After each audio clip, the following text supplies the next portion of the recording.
Boa tarde, igreja. Sejam muito bem-vindos ao nosso culto dominical.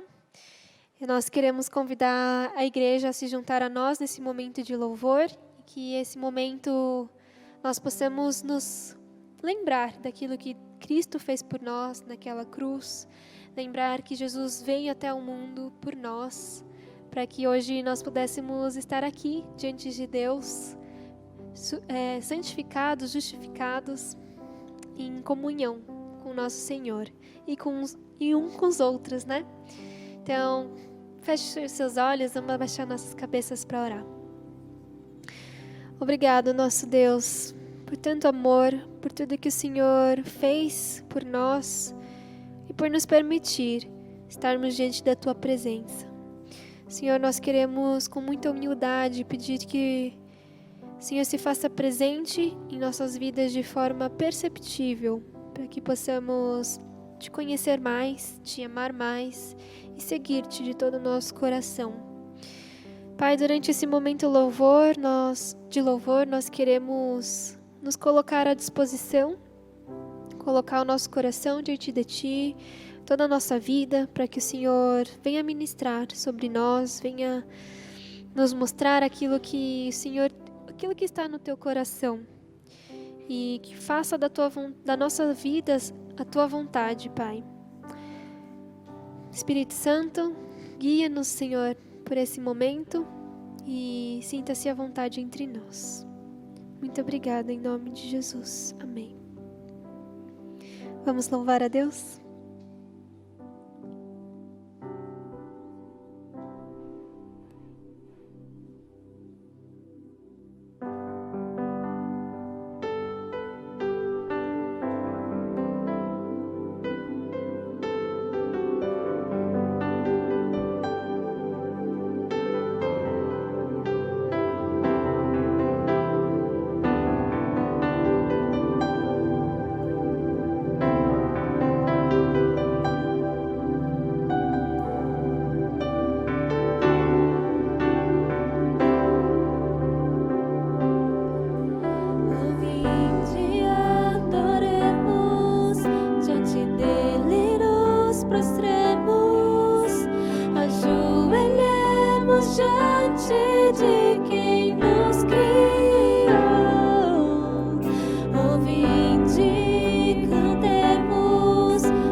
nos ajuda contra o inimigo. Por isso diante dele nos prostramos.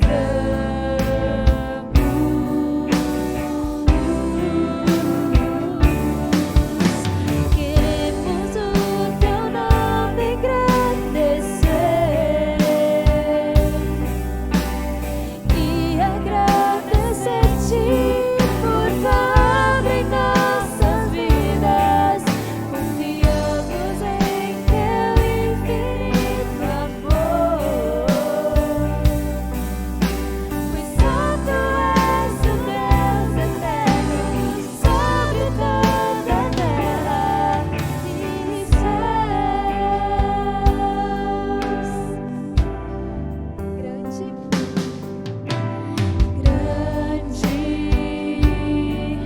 é o Senhor e muito digno de louvor.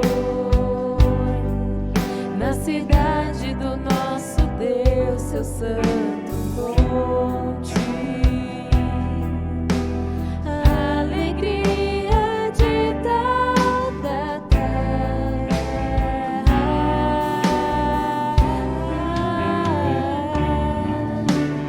Grande é o Senhor em quem nós temos a vitória,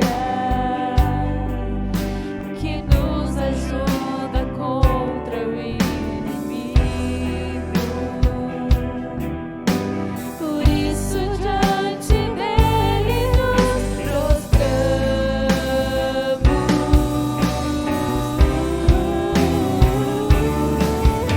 Queremos o teu nome engrandecer e agradecer-te por tua obra em nossas vidas. Confiamos em teu infinito amor, pois só tu és o Deus eterno sobre toda a terra e céus. Queremos o teu nome engrandecer e agradecer-te por tua obra em nossas vidas. Confiamos em teu infinito amor, pois só tu és o Deus eterno sobre toda a terra e céus.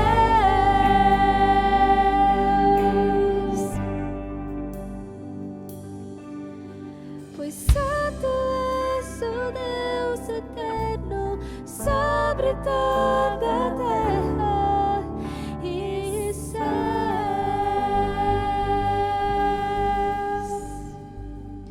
Agradecemos a Ti, Senhor, por tudo que o Senhor tem feito. Não há nenhum outro como o Senhor. Obrigada, Senhor, por ter vindo até nós, por ter entregado sua vida, para que hoje nós pudéssemos ser Teus filhos. Obrigada, Jesus.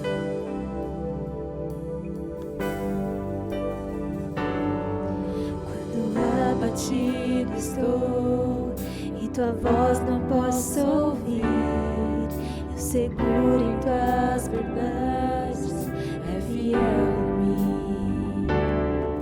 Quando as tempestades vêm e a estrada estreita está, eu em minhas mãos em fé vou crer em ti. Lembrarei do que tens feito por mim.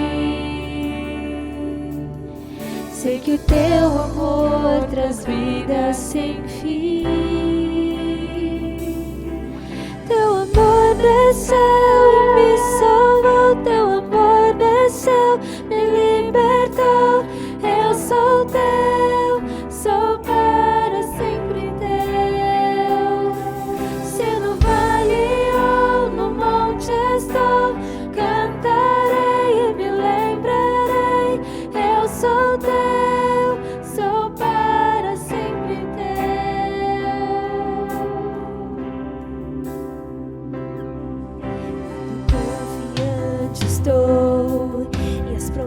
graças vem a mim, segurança, graça vir sobre mim, ansiando mais de ti, humildemente aos teus pés, ergo minhas mãos em fé, vou crer em ti, lembrarei do que tens feito por mim.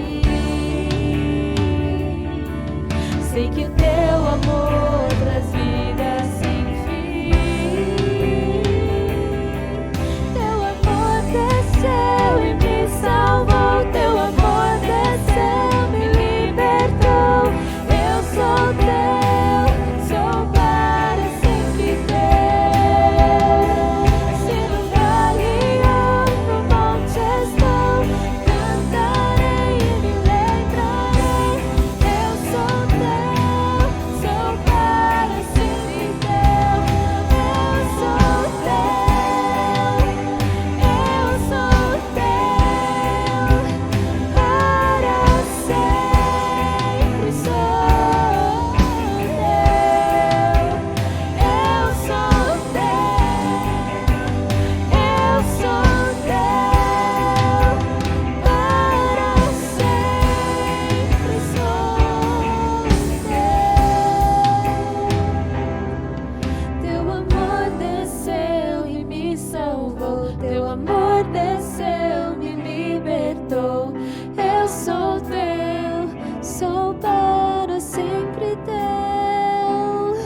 Se no vale ou no monte estou, cantarei, me lembrarei. Eu sou teu, sou para sempre teu. Teu amor desceu e me salvou. Teu amor desceu, me libertou. Eu sou teu, sou para sempre teu. Se no vale ou no monte estou, cantarei e me lembrarei. Eu sou teu, sou para sempre teu. Eu sou teu,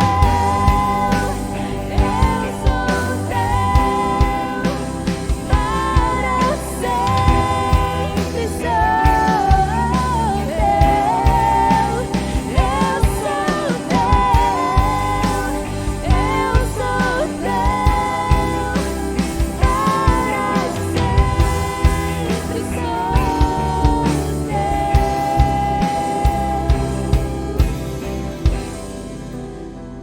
Somos teus, Senhor. Muito obrigada. Não há nada melhor do que pertencer a Ti, do que saber que o Seu sangue nos comprou e nos tirou do lamaçal, nos tirou de uma vida de pecado e nos deu liberdade, liberdade para amar o Senhor, para servir ao Senhor e pertencer a Ti. Somos eternamente gratos pela obra que o Senhor fez por nós.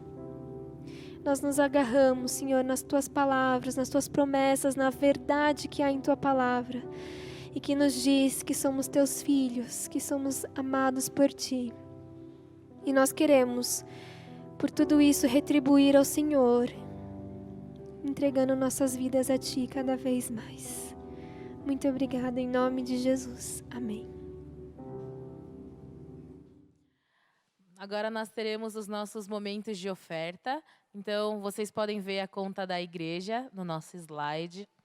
E, na verdade, tudo pertence ao Senhor, né? Então, queremos consagrar todo esse investimento ao Senhor. Vocês estão vendo que a igreja está com uma cara nova também, né? E tudo isso é um investimento que a gente faz para o reino de Deus. Então, se você não ofertou ainda, se você não preparou a sua oferta, agora é a sua chance. Vocês podem olhar todos os nossos dados bancários nesse slide e eu vou orar para entregar ao Senhor mesmo. Senhor, muito obrigado porque tudo que nós temos, tudo que nós somos vem de Ti. Muito obrigado porque o Senhor tem nos abençoado, Pai, e queremos retribuir, Senhor, não só com nossos recursos financeiros, mas com toda a nossa gratidão, com todo o nosso louvor, nossa adoração, com todas as nossas vidas realmente totalmente rendidas a Ti. Obrigado, Pai, porque o Senhor é a nossa provisão e que o Senhor nos ajude a ser generosos, para ter um coração de expandir o seu reino, de abençoar outras pessoas e investir nelas, assim como o Senhor investiu em nós, Pai. Obrigado pelo teu filho, que nos deu o privilégio de te servir e que a cada dia a gente venha ter esse coração de gratidão pela tua obra salvadora na cruz e por tudo que o Senhor tem feito até aqui. Obrigado, Pai. Assim que nós oramos e agradecemos. Em nome de Jesus, amém. Agora nós teremos breves anúncios. Eu gostaria de relembrar a todos que no dia 16 de janeiro nós teremos uma confraternização da Igreja Pão da Vida e ela será num sítio em Mogi. E, por favor, se inscrevam com seus líderes de célula. Lembrando que lá tem lixia, vai ter churrasco, vai ter um tempo de comunhão e adoração muito gostoso. E lembrando alguns valores, né? Que de 0 a 4 anos é gratuito, de 5 a 10 anos é R$ 40 e acima disso é R$ 80. Então, não deixem de se inscrever, nós vamos cumprir todas as medidas de segurança, todo mundo higienizado devidamente. Então, não deixem de passar esse tempo junto, né? Vai ser um local aberto, então a gente vai poder se reconectar como igreja, mais do que vir no templo, mas como o corpo de Cristo mesmo, e matar a saudade dos nossos irmãos. Então, venham todos e continuem orando por esse dia. Se quiserem levar amigos, convidar pessoas que vocês querem levar para Jesus, também serão muito bem-vindos. Então, continuemos orando por isso. E agora nós teremos um momento de palavra. Olá, meus irmãos. Boa tarde a todos. A graça e a paz em Jesus. Espero que todos estejam se recuperando, estejam bem. Por aqui nós estamos bem. E, mais uma vez, eu quero agradecer a oportunidade de estar cooperando, né? Como igreja, como irmãos. E como é bom aprendermos juntos com Jesus. O texto que eu quero compartilhar hoje está na primeira carta do apóstolo João, capítulo 1, a partir do versículo 5.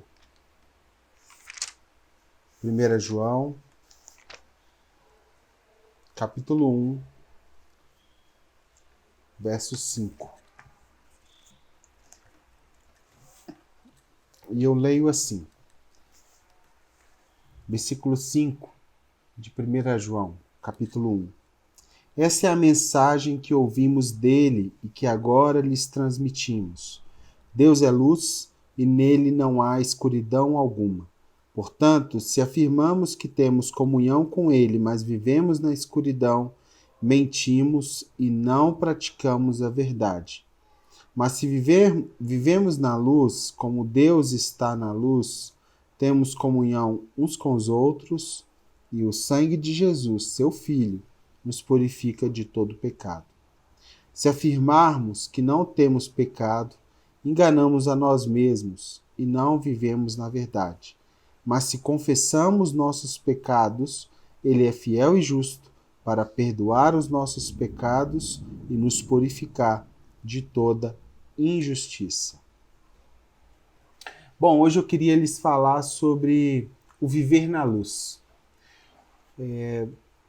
Esse desafio cristão constante de estarmos diante da luz, que é Deus. Tem uma frase de Agostinho que fala que Deus está mais próximo de mim do que eu de mim mesmo. Ou seja, em muitos momentos nós não consideramos essa proximidade que Deus tem de nós. Temos essa dificuldade de processar isso, né? Mas toda pessoa que experimenta a salvação em Cristo Jesus, ela recebe em seu coração a habitação do Espírito Santo. E esse evento que nós chamamos de salvação, essa pessoa do Espírito Santo que passa a morar dentro de nós, se torna uma luz que modera, que faz moderação à nossa natureza moral. Ou seja, uma pessoa ela tinha um tipo de vida, um tipo de conduta e a partir do evento salvação, alguma coisa dentro dela começa a distinguir da sua natureza moral aquilo que é agradável a Deus e aquilo que não é agradável a Deus. E automaticamente o caráter de Deus vai sendo impresso no nosso coração mediante esse discernimento do que procede de Deus e daquilo que não procede de Deus. João aqui, ele começa a trabalhar a perspectiva da luz, né? E essa luz aqui pode ser significada a perspectiva da santidade, né? E da revelação de quem Deus é. Isso aponta para a perspectiva de que há um oposto à vida cristã. Ou seja, o que seria não andar na luz? O não andar na luz seria viver uma vida desregrada, né? Uma vida na escuridão, uma vida onde as trevas reinam. E João aqui está utilizando essa linguagem, afirmando que Deus é luz. A primeira fala de Deus registrada na Bíblia sobre o assunto luz está em Gênesis capítulo 1, versículo 3, que diz que Deus é luz. Gênesis 1, 3 diz que saiu da própria boca de Deus que haja luz, que exista a luz. E por que eu disse que Deus é luz, repetindo essa afirmação de 1 João? Porque essa afirmação aponta para alguém que cria algo a partir de si mesmo. Ou seja, Deus é luz e por isso ele tem competência para criar luz. Então lá em Gênesis 1, 3, ele disse que haja luz e luz existiu. João, então, meus irmãos, ele está desenvolvendo o seu pensamento numa perspectiva de oposições radicais, ou seja, com o símbolo clássico da luz e trevas. Radicais no sentido que são totalmente opostos, são duas palavras que não se misturam, né? Não tem como ter um pouquinho de luz nas trevas, nem um pouquinho de treva nas luzes. Esse simbolismo de João aponta para nós na perspectiva das condutas humanas, né? E qual a consequência do nosso estilo de vida, da nossa vivência cotidiana, nossa vivência moral. Esse conjunto de palavras de João está objetivando alcançar o nosso coração com a seguinte reflexão: diante do evento salvação, uma luz foi acesa no seu coração. Essa luz, ela não se mistura com as trevas, e conforme você vai convivendo com essa luz, ela vai ressignificando e imprimindo em você o caráter daquele Deus que é luz. Pastor, mas como que essa luz veio parar dentro de mim? Ora, Eclesiastes 3:11 vai dizer que Deus colocou no coração do homem o desejo pelo eterno, sem que o homem soubesse o que Deus tinha feito a princípio. Então Deus mesmo colocou no coração do homem esse desejo pela eternidade, esse desejo pela luz, esse desejo pela consciência de quem ele é. E a partir desse evento salvação, essa luz pode ser identificada como Deus, e Deus passa a se revelar para nós como detentor da luz. Bom, pensando nesse texto, eu tirei algumas lições para a gente refletir. A primeira delas é que viver na luz significa se reconhecer pecador. Viver na luz significa se reconhecer pecador. Quando essa luz ela brilha por intermédio da pessoa de Jesus Cristo, com o qual nós temos contato, nós passamos a ter plena consciência das nossas trevas. É impossível você dizer a um cego de nascença, veja algo. Ele não tem balizamento, ele não tem ponto de referência para saber o que é enxergar. Assim somos nós quando não experimentamos uma conversão, um momento de salvação, que é justamente esse que acende essa luz no nosso íntimo. É impossível produzirmos uma luz pela nossa própria consciência.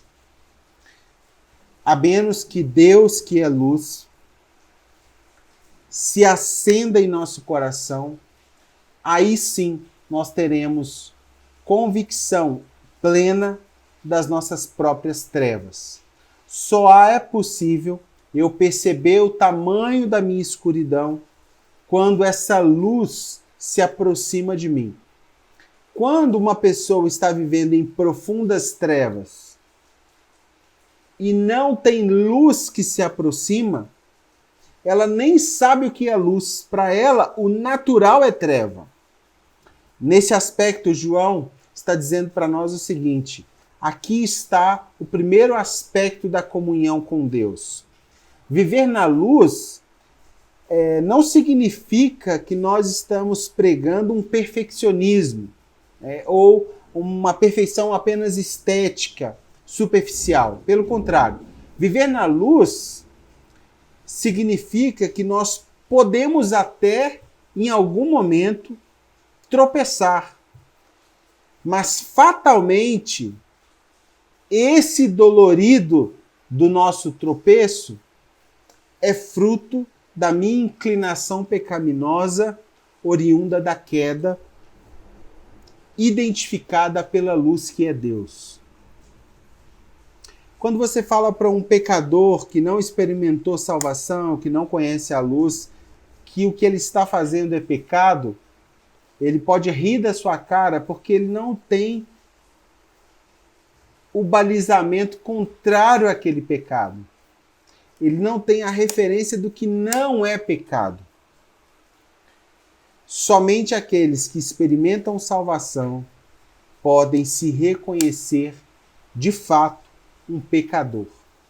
Um pecador que agora reconhece que por suas próprias mãos ele não pode ser reconectado com Deus.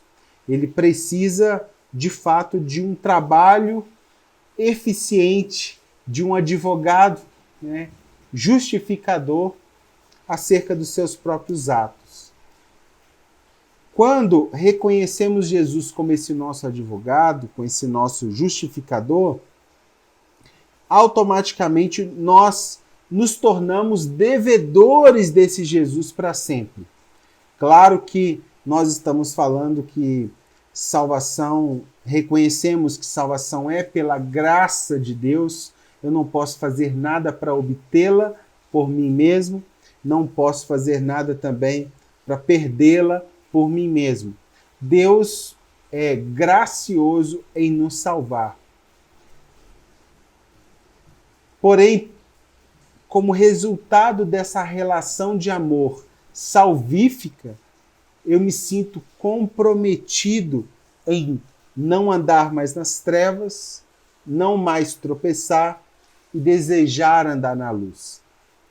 Tem um texto de Efésios, capítulo 5, a partir do versículo 6, que diz o seguinte: ninguém vos engane com palavras vãs. Por quê? Porque essas coisas vêm a ira de Deus sobre os filhos da desobediência. Portanto, não sejais participantes com eles, pois outrora erais trevas, porém agora sois luz no Senhor. Andai como filhos da luz, porque o fruto da luz consiste em toda bondade e justiça e verdade, provando sempre o que é agradável ao Senhor. E não sejais cúmplices nas obras infrutíferas das trevas, antes, porém, reprovai-as, porque o que eles fazem em oculto, o só referir é vergonha. Mas todas as coisas, quando reprovadas pela luz, se tornam manifestas, porque tudo que se manifesta é luz. Esse texto de Efésios é maravilhoso, porque ele nos lembra das artimanhas sutis das trevas. A tentativa que as trevas têm de nos alcançar, ou desejar nos alcançar, desejar nos contaminar. Então a primeira coisa que nós aprendemos sobre o viver na luz é que viver na luz automaticamente nos faz perceber pecadores que necessitam de ser justificados, necessitam do perdão de Deus. A segunda coisa que nós aprendemos com esse texto é que se reconhecer pecador não significa viver no pecado. Muitas pessoas têm utilizado isso para justificar condutas imorais e condutas contínuas imorais. E não necessariamente significa isso. Se reconhecer pecador não significa ter uma conduta contínua no pecado. Naquela época, havia os gnósticos. Os gnósticos eram aqueles religiosos que se diziam religiosos, mas que na vida cotidiana tinham uma conduta imoral, né? Eram pessoas que esteticamente, espiritualmente gostavam de se mostrar na luz, mas a vivência, o cotidiano, o dia a dia tinha mais trevas do que luz. Jesus então adverte esses líderes judeus dos seus dias que os seus pensamentos a respeito da religião poderia, se for limitado apenas à religião, poderiam jogá-los na escuridão. Somente a religião não seria suficiente para construir uma mentalidade na luz. Eles afirmavam, os gnósticos afirmavam que tinham comunhão com Deus, mas não manifestavam isso no seu caráter, na sua conduta diária de esforço moral. A fé estava somente nas partes superficiais da sua vida, mas não atingia a profundidade. Isso é uma realidade nos nossos dias. Infelizmente, nós vivemos um tempo onde as nossas práticas muitas vezes não são as nossas práticas da vida normal, da vida do dia a dia, da segunda à sexta-feira, há uma ausência de luz, né? E o que nós precisamos é reconhecer que não é possível viver essa dualidade, né? Nos dizermos pessoas espiritualizadas, mas de condutas imorais ou de condutas nas trevas. Tem um texto de Mateus 6, 22 e 23 que diz o seguinte: são os olhos a lâmpada do corpo. Se os teus olhos forem bons, todo o teu corpo será luminoso. Se os teus olhos forem maus, todo o teu corpo estará em trevas. Portanto, caso a luz que está em ti sejam trevas, que grande trevas serão. Se nós perdermos esses valores que consistem a nossa realidade cristã, infelizmente, irmãos, nós perderemos muito das características que o próprio Deus nos criou para ser. Infelizmente, isso não pode ser uma realidade dos nossos dias.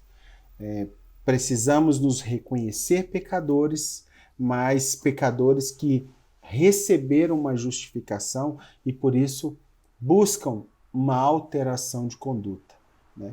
Uma realidade espiritual da sua moral. A terceira coisa que nós podemos aprender com esse texto é que nossa comunhão com os outros fala muito da nossa comunhão com Deus.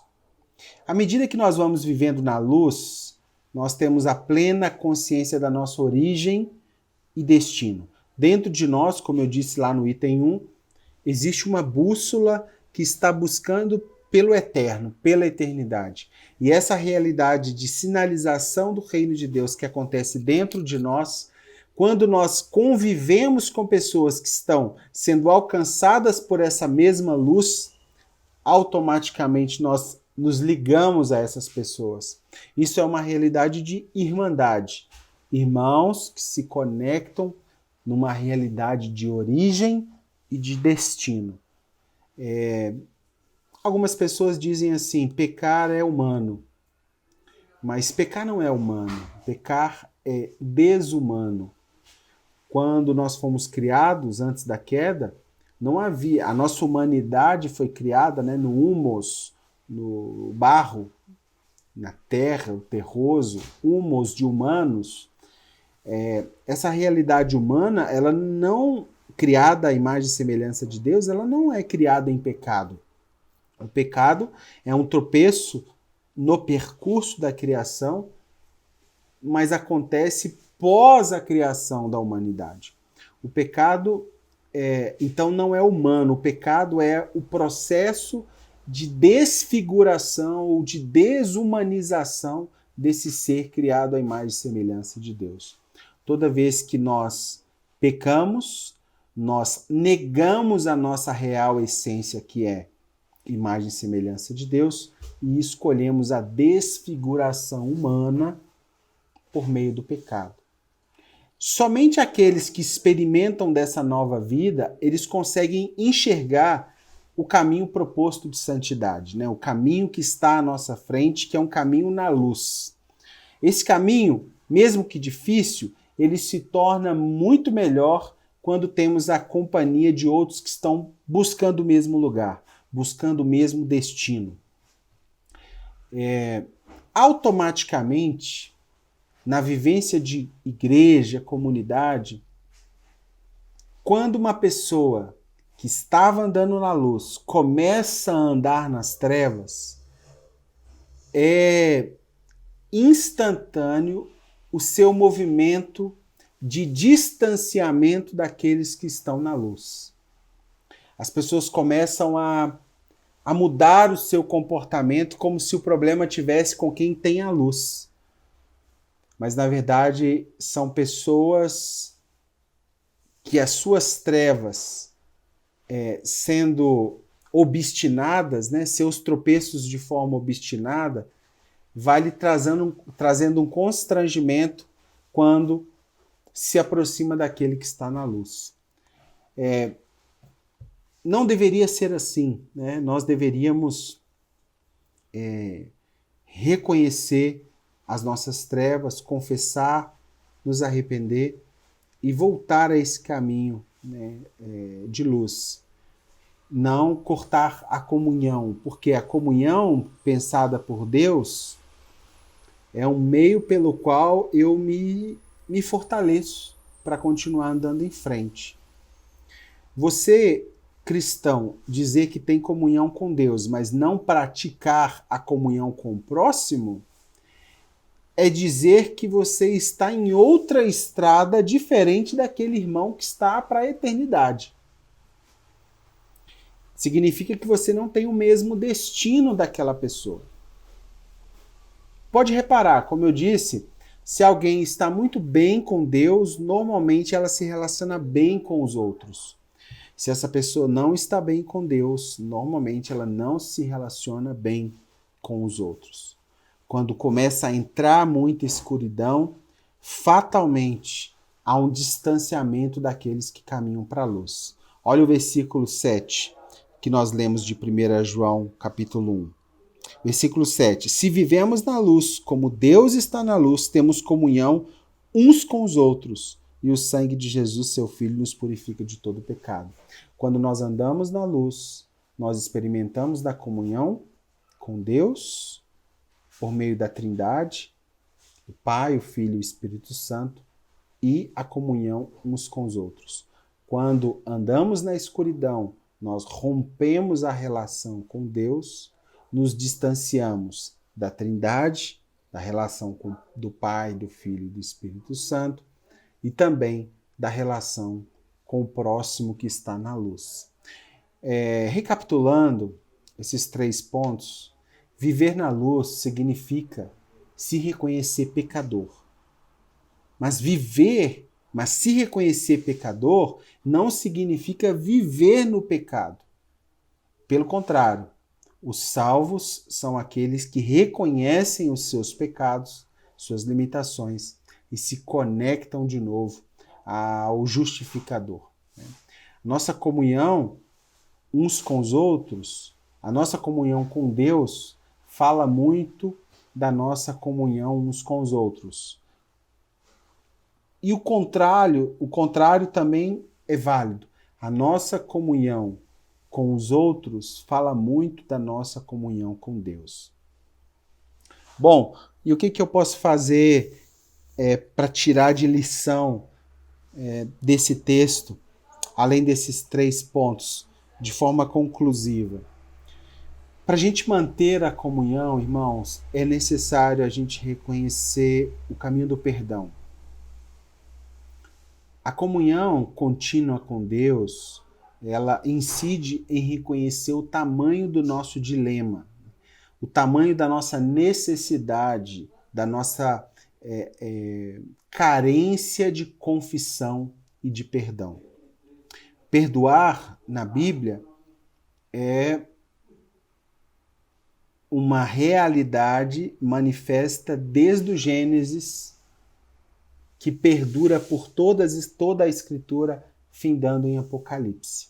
Perdoar é religar, né, por um meio legal a humanidade ao seu Criador. E esse meio legal se chama cruz, se chama sacrifício de Jesus. Significa a morte do justificador por aqueles que estão sendo justificados, né? Perdão e purificação estão garantidos porque Deus é fiel em suas promessas e age com base na sua justiça feita através do sacrifício do seu Filho Jesus Cristo na cruz. Deus Criador criou a humanidade, o humus, essa humanidade caiu, e esse próprio Deus propõe uma restauração para essa humanidade, reconectando o mundo inteiro, a criação toda, ao próprio Criador por meio de uma manifestação legal de justiça, que é a morte do seu Filho. Todos nós ficamos chocados, deveríamos, né, ficar chocados quando nós tropeçamos, quando nós entristecemos o coração de Deus. É como se nós olhássemos para a cruz e zombássemos dessa realidade pela qual doeu tanto em Deus Pai e doeu tanto no Deus Filho, Jesus, né? Que o Pai nos permita perceber o tamanho privilégio que Ele nos propõe ao nos convidar a viver na luz. Tem um texto de Provérbios 6, 23, que fala o seguinte: o mandamento é lâmpada e a instrução é luz. As repreensões da disciplina são o caminho da vida. Nós sabemos que o caminho da disciplina, né, da correção, da repreensão, da instrução, do mandamento, é o caminho onde consiste a luz de Deus. Quem encontra com Deus anda por um caminho de luz, um caminho de sabedoria, que é resultado de uma vida devota, constante, uma vida dobrada aos mandamentos, à instrução, à repreensão e à disciplina. Na maioria das vezes, irmãos, nós temos a informação correta, nós sabemos o que é certo fazer, a gente sabe o que não deve fazer e mesmo assim a gente escolhe meter o pé na jaca. Escolhemos conscientemente tropeçar. Toda pessoa que já tem o Espírito Santo habitando em si, essa pessoa, 5 segundos antes de cometer o pecado, ela sabe, pelo testemunho da verdade, que aquilo que ela está fazendo não deveria estar fazendo. No começo é uma luz amarela, em alguns momentos essa luz fica vermelha, e se você continuar negligenciando essa luz, não é que ela se apaga, é você que se afasta da distância do semáforo. E aí você passa a não perceber mais quando o sinal está aberto, quando o sinal te pede atenção, ou quando você não deve ultrapassar. Viver, irmãos, sem nenhum registro de tropeço pode ser algo impossível, mas quando temos a consciência da estrada, quando temos a consciência da nossa origem e do nosso destino, por mais escura que esteja a nossa vida, basta a gente acender a luz, identificar o lugar que estamos, analisar a rota, consultar o mapa e retomar o caminho de luz. Muitas pessoas param no processo.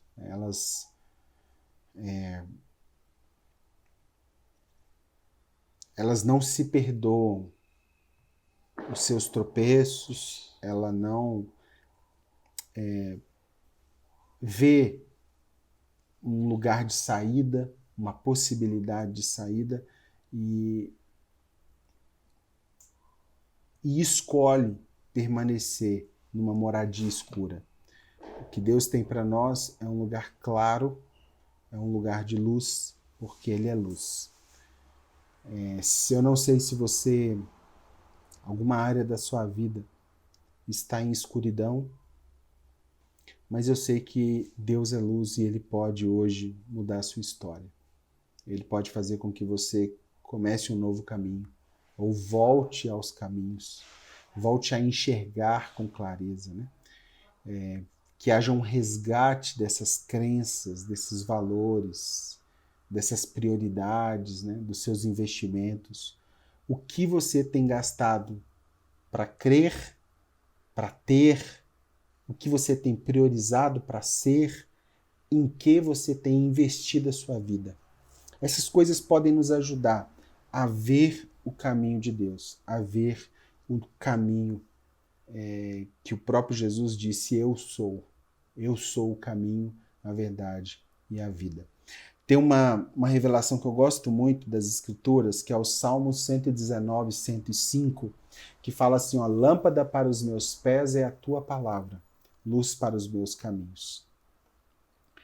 Essa palavra que temos nas mãos, esse privilégio, essa lâmpada que temos nas mãos, ela, ao ser utilizada ali no Salmo 119 tantas vezes, mas em específico no Salmo, no versículo 105, ela utiliza a imagem de um mineiro, né, de alguém que está trabalhando numa mina, em cavernas, e esses homens, como não havia eletricidade naqueles locais, eles utilizavam, acima das suas botas, né, tinha um pedacinho de metal e era colocado uma vela acesa em cima do peito do pé, para que essa vela pudesse iluminar o próximo passo desse homem que trabalhava na mina, né, desse mineiro.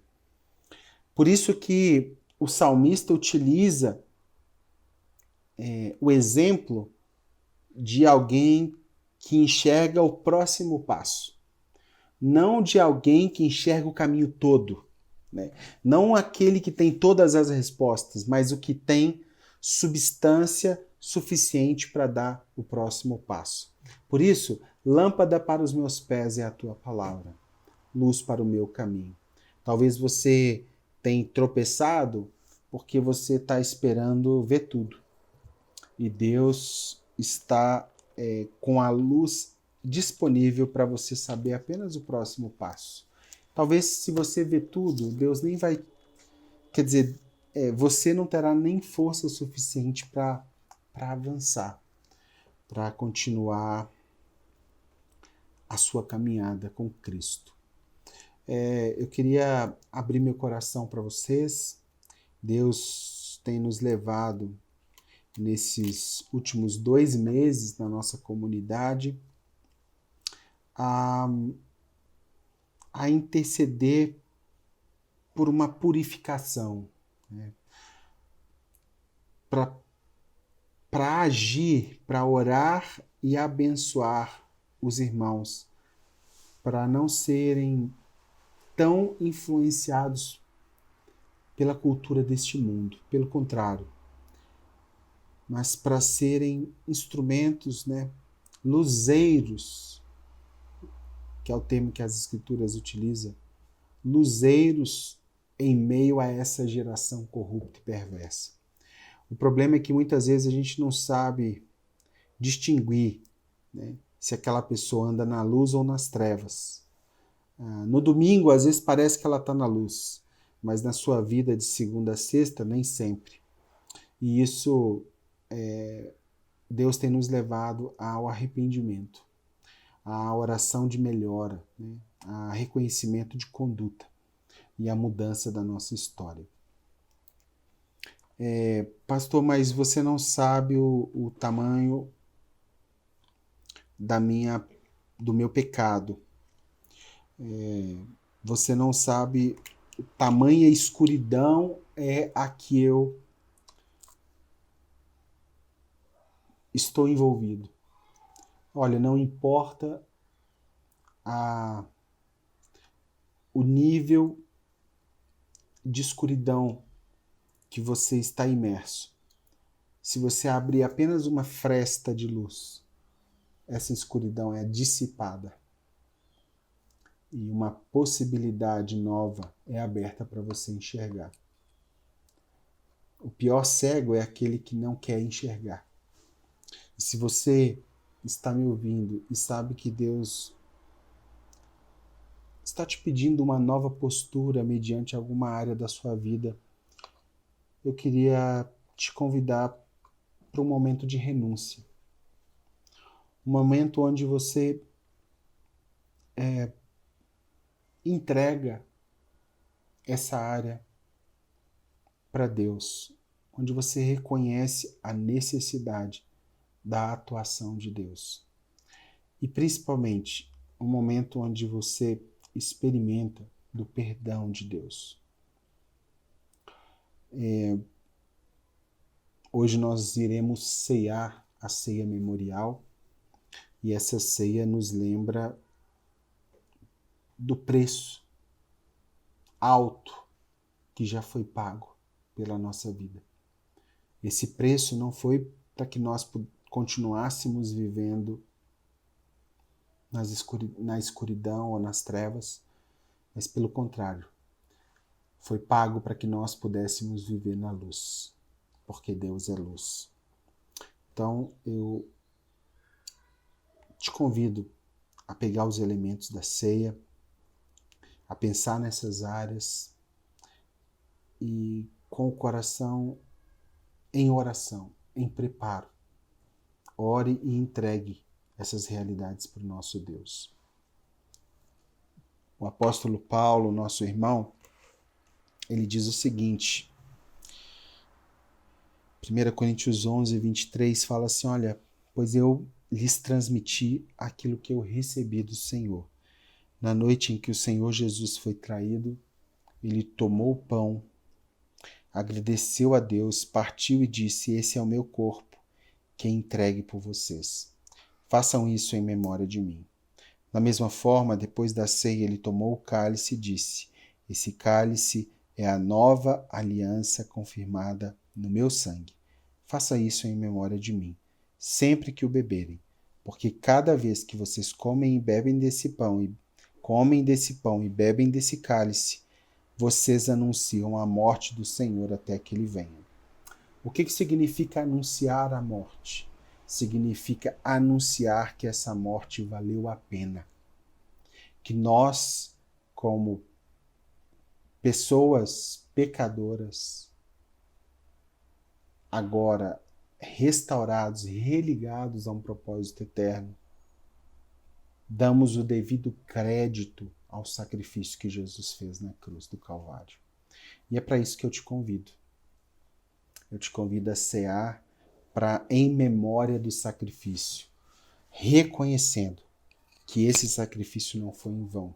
Foi para te libertar que Jesus, o nosso libertador, morreu naquela cruz e ressuscitou no terceiro dia. Amém? Vamos orar e na sequência nós ceamos juntos.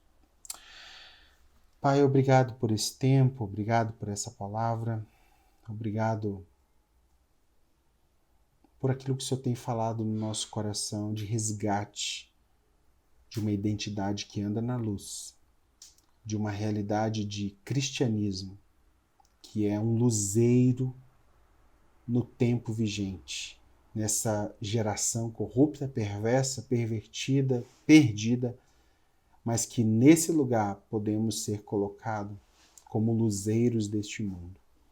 E eu oro pelos meus irmãos, pela nossa comunidade Pão da Vida em São Paulo, aqui em Belo Horizonte, que nós sejamos uma expressão da tua igreja conectada na videira que é o Senhor e que de fato tenha vida suficiente para impactar os nossos dias e a nossa geração. Obrigado, Senhor, pelo sacrifício que o Senhor se dispôs por nós naquela cruz. Santifica-nos nesse ato de profundo amor. Nos ajude a entregar essas áreas que nos puxam para as trevas. Desenrole os pés, né, daquele pecado que tão de perto nos rodeia e nos coloque nesse lugar onde o Senhor pode ser visto. Em nome de Jesus. Amém? Pode cear comigo. Pegue o seu pão, coma e beba do cálice.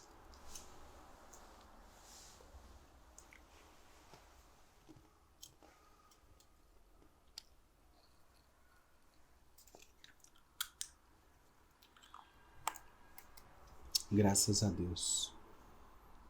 Obrigado, Senhor. Obrigado, Senhor. Foi pago um alto preço. Por isso, viva uma vida com gosto de vida. Uma vida reconectada com Cristo. Uma vida na luz. Porque Deus é luz. E aqueles que andam com Ele, andam na luz. Que Deus te abençoe. E que em breve a gente possa estar juntos, adorando e cultuando ao nosso Deus. Grande abraço a vocês.